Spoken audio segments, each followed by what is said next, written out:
Our next presentation is Allarta Life Science, and I'd like to welcome Harold Stover, CEO, to the stage. Thank you to the organizers. Thank you to being here, and to Tama to introducing the subject that I'll talk about. I'm Harold Stover, the CEO of Allarta Life Sciences, and I'm happy to tell you a little bit about our encapsulation platform for transplanted therapeutic cells. Allarta was founded about 5 years ago. It came out of a university environment, McMaster University, and has now transitioned fully out of that environment into its own premises. And of course, we have our own IP that is securely within Allarta. We are supported by a strong board of directors that are also equity investors. They were with us from the beginning and are still patiently with us. And a scientific advisory board that has 3 scientists, 5 medical doctors. The number of them have been active in translation from into the clinic and beyond. The last addition is Trevor Reichman from UHN in Toronto, one of Canada's leading islet transplant surgeons. The key to our technology are shown on the top left. These are our proprietary synthetic gel formers that we combine with different therapeutic cells. These might be donor islets. There will also be stem cell-derived therapeutic cells, to put them into a immunoprivileged environment, similar to what Tama talked about previously. We have different geometries that we address. You see at the bottom life spheres, life lines, and life rafts. They all have a number of key attributes. They have high surface area. They are covalently cross-linked for persistence, because we aim for these to last several years after transplantation. They also have the ability to be 3D printed using very simple technology, an off-the-shelf 3-axis printer. That maintains their high surface area. We get cell retention and very good metabolic connection. These are all critical attributes to a transplanted artificial organ, if you like. Vascularization will go either around or will go through these patches, and they can be implanted and explanted. What these shapes also have in common is that they are designed to be permeable enough for nutrients to flow in, therapeutic payloads such as insulin or other molecules to come out, while being antifibrotic and deflecting different elements of the immune system. We have a little video that illustrates how we combine our gel formers, the little wiggly lines, with different cells or cell clusters, they could be donor or stem cell derived, into a composition that can be extruded in different geometries, as I mentioned. These can be modified to control their permeability through coating processes and other processes, and go into these different geometries. They all have in common that cells cannot escape, even aggressively reproducing cells, due to the cross-linked nature of these materials. But the gel can be designed with different permeabilities to ensure that they receive nutrients and the payload can come out. This applies to all of our different geometries. And of course, as I mentioned earlier, they can deflect molecular and cellular immune components. So overall, we plan these to be a generic cell delivery platform. In addition to endocrine cells, there are a number of other cells. Oncology is on our radar, as well as a few other indications. I'll show you a couple of slides to illustrate the technology. On the left is a life sphere that we can compress against almost a point, and you see how it deflects. Some of the interior is expelled, but that capsule, it's about 1 millimeter in diameter, comes right back to its original shapes once it re-imbibes the media that's been expelled. The lifelines in the center, we observe them using high-speed cameras, so what you see here is highly slowed down. We can make them at rates of approaching 1 meter a second. And on the right is our most exciting technology, which is what we call a life raft. It's a 3D printed 3-layer patch, and this would be approximately rat size, where the therapeutic cells, which could be islets, are housed inside the string segments that you see. On this slide, I'll take you from the left to the right through several panels that illustrate some of the inherent attributes of our technology. So if you follow me to the left-hand side, you see islets encapsulated in our cross-linked hydrogels. clearly they are viable, they can receive nutrients. And what you see in the second panel is that even after explants, after 2 weeks or 6 weeks or 10 weeks, these capsules come out not only clear and not fibrosed, but they're also of exactly the same geometry. There's been no swelling, which is very important because any swelling, any size change would usually negatively affect the molecular weight exclusion of the outer membrane. Now, there are some cases, such as type 1 diabetics, where you need to be very particular about excluding autoantibodies. They come in different sizes. The key one has about 150,000 Dalton, and we can protect our transplanted cells against ingress of those IgGs by providing an outer layer or several layers that have several functions. We can enhance the mechanical stability. We can control the molecular weight cutoff without losing viability and the ability to express and release therapeutic factor. And on the outer layer, we can apply an antifibrotic, antifouling coating. Some of the properties are shown on the last right-hand panel, where we expose these cells to fluorescently labeled IgG of 150 kilodalton.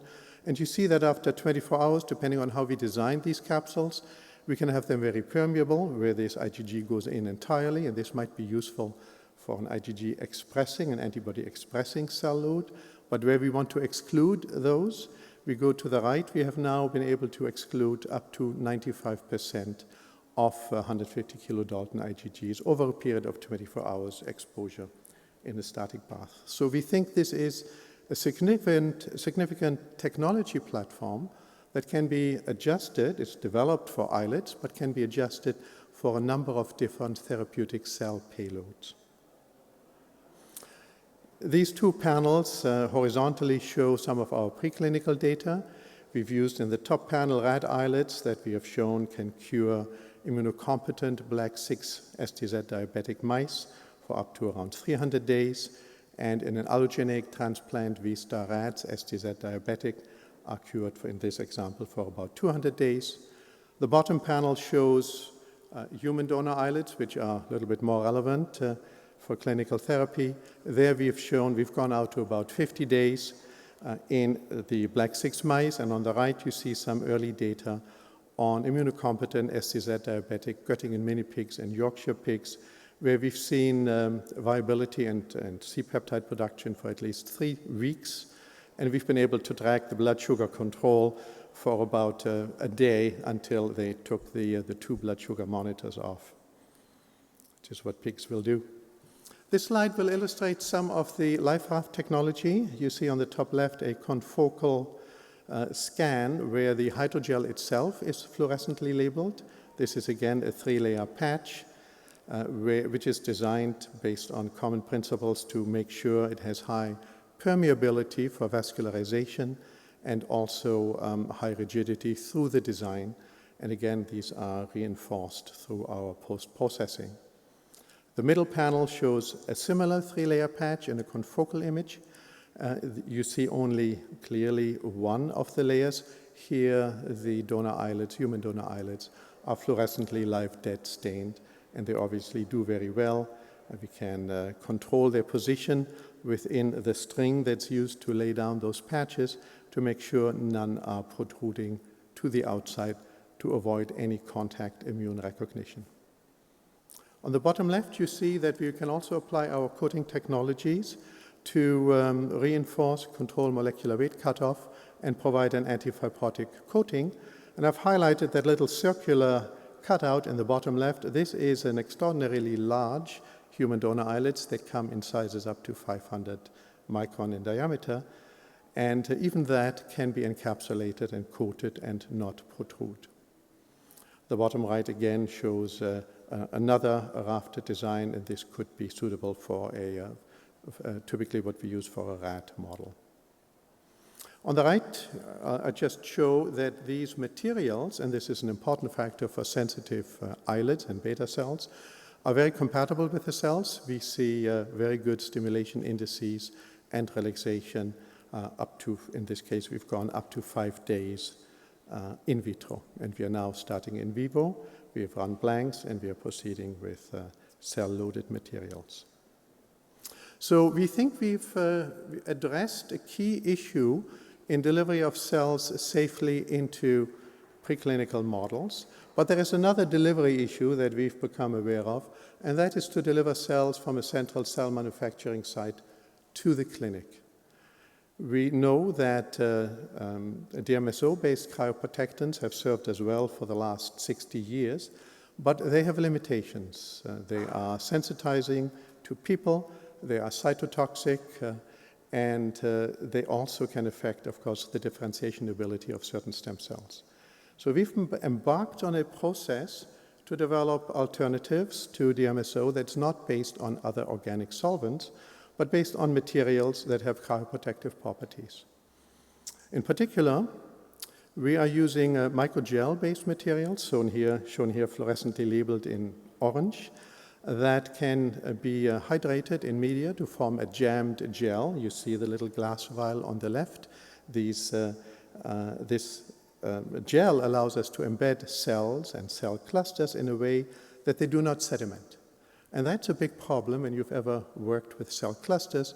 They tend to sediment, and cell clusters being social, they tend to aggregate into sizes that are not appropriate for downstream handling. These materials are also designed to be inherently cryoprotective, so they do all the things that DMSO and other equivalents are doing, except they do not penetrate into cells.